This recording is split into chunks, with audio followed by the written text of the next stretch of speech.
കാർഷിക വാർത്തകൾ.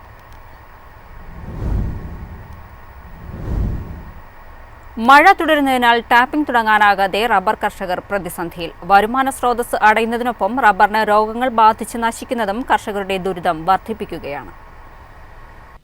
6 മാസമായി വില 180 മുതൽ 185 രൂപ വരെ നിലനിർത്താൻ സർക്കാർ ശ്രമിക്കുന്നുണ്ട്. അടിസ്ഥാന വില നിശ്ചയിച്ചിട്ടുള്ളത് 180 രൂപയാണ്. ഈ വർഷം ഒക്ടോബർ കഴിയുമ്പോഴും ടാപ്പിംഗ് ആരംഭിക്കാൻ കഴിയാത്ത വിധം മഴ ശക്തമായി തുടരുകയാണ്. മെയ് മാസം മുതൽ മഴ പെയ്തു തുടങ്ങിയതിനാൽ സീസൺ കാലത്തും ടാപ്പിംഗ് മുടങ്ങി. ഒരു വർഷം 120 ദിവസം വരെയാണ് റബ്ബർ ടാപ്പ് ചെയ്യാൻ സാധിക്കുന്നത്. ഈ വർഷം അത്രയും ദിവസം ടാപ്പിംഗ് നടത്താൻ സാധിക്കില്ലെന്നാണ് കർഷകർ ചൂണ്ടിക്കാട്ടുന്നത്. ഒരു റബ്ബർ മരത്തിൽ നിന്ന് കർഷകന് ലഭിക്കുന്നത് 850 രൂപ മുതൽ 1000 രൂപ വരെയാണ്. ഈ വർഷത്തിന്റെ തുടക്കത്തിൽ ഏതാനും ദിവസത്തേക്കാണെങ്കിലും 211 രൂപ വരെ വില കിട്ടി എന്നതൊഴിച്ചാൽ കർഷകന് നേട്ടമൊന്നുമുണ്ടായില്ല. ഇതിനു പുറമെയാണ് മരങ്ങളെ ബാധിക്കുന്ന രോഗങ്ങൾ വർദ്ധിക്കുന്നത്. തുടർച്ചയായി ഇലകൊഴിച്ചിലുണ്ടാകുന്ന തോട്ടങ്ങളുമുണ്ട്.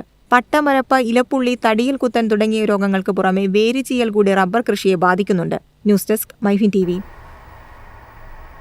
ഉൽപാദന ചെലവിന് ആനുപാതികമായി പാൽ വില വർദ്ധിപ്പിക്കാത്തതിൽ പ്രതിസന്ധിയിലായിരിക്കുകയാണ് ക്ഷീര കർഷകർ. മിൽമ ഫെഡറേഷൻ വില വർദ്ധിപ്പിക്കേണ്ടെന്ന് തീരുമാനമെടുത്തതോടെ നിരാശയിലാണ് കർഷകർ. നിലവിൽ കർഷകർക്ക് 1 ലിറ്റർ പാലിന് ലഭിക്കുന്നത് 45 രൂപ മുതൽ 49 രൂപ വരെയാണ്. പുറം വിപണി ലിറ്ററിന് 60 രൂപ മുതൽ 65 രൂപയ്ക്കാണ് വിൽപ്പന. ലിറ്ററിന് 10 രൂപയുടെയെങ്കിലും വർധനവുണ്ടായാലേ പിടിച്ചു നിൽക്കാൻ കഴിയൂ. കാലത്തീറ്റ വില വർധന മൂലവും വെറ്റിനറി മരുന്നുള്ള വർധനവും കർഷകർക്ക് വലിയ തിരിച്ചടിയാണുണ്ടാകുന്നത്. 50 കിലോഗ്രാം തൂക്കം വരുന്ന ഒരു ചാക്ക് കാലത്തീറ്റയുടെ വില 1400 രൂപയ്ക്ക് മുകളിലാണ്. പുല്ലിനേക്കാളും കാലിത്തീറ്റയാണ് കന്നുകാലികൾക്ക് കർഷകർ നൽകുന്നത്. പാടശേഖരികൾ കൊയ്ത്തുമതി യന്ത്രം ഉപയോഗിച്ച് വിളവെടുക്കുന്നതിനാൽ സീസണിലേക്ക് ആവശ്യമായ വൈക്കോൽ സംഭരിച്ചു വയ്ക്കാനും കഴിയുന്നില്ല. 2022 ഡിസംബറിലാണ് ഇതിനു മുമ്പ് മിൽമ വില കൂട്ടിയത്. അന്ന് ലിറ്ററിന് 6 രൂപ കൂട്ടിയിരുന്നു. തദ്ദേശ സ്വയംഭരണ തെരഞ്ഞെടുപ്പ് മുന്നിൽ കണ്ട് സർക്കാരിന്റെ ചട്ടുകമായി മിൽമ ചെയർമാൻ പ്രവർത്തിക്കുകയാണെന്ന് ക്ഷീരകർഷകർ ആരോപിക്കുന്നുണ്ട്. പാൽവില 5 രൂപ വർദ്ധിപ്പിക്കണമെന്ന ആവശ്യം പരിഗണിക്കാതെ ചർച്ചയെ വഴിതിരിച്ചുവിട്ട ചെയർമാന്റെ നടപടിയിലും കർഷകർ കടുത്ത അമർഷമുണ്ട്. News desk MyFin TV. വെളിച്ചെണ്ണയ്ക്ക് പിന്നാലെ ഉള്ളി വിലയിലും വർധന വരുന്നു. മഹാരാഷ്ട്രയിൽ കഴിഞ്ഞ ദിവസങ്ങളിൽ പെയ്ത കനത്ത മഴയാണ് വിലക്കയറ്റത്തിന് കാരണം. 80% ഉള്ളി കൃഷിയാണ് മഴയിൽ നശിച്ചത്.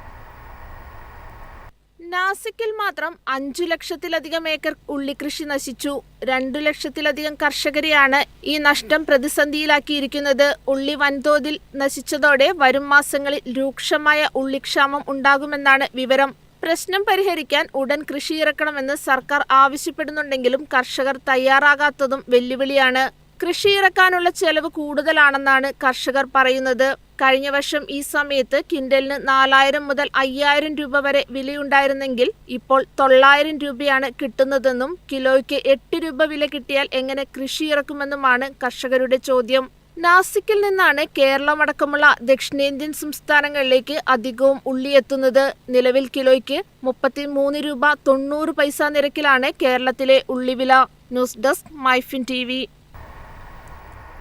ക്ഷീര കർഷകരുടെ നിരന്തര ആവശ്യം പരിഗണിച്ച് കേരള ഫീഡ്സ് വിവിധ ഇനം കാലിത്തീറ്റകളുടെ വില കുറച്ചു. കേരള ഫീഡ്സ് എലൈറ്റ് കാലിത്തീറ്റയ്ക്ക് 1485 രൂപയിൽ നിന്നും 1455 രൂപയായും, മിടുക്കി കാലിത്തീറ്റ 1330 രൂപയിൽ നിന്നും 1285 രൂപയായും വില കുറച്ചു.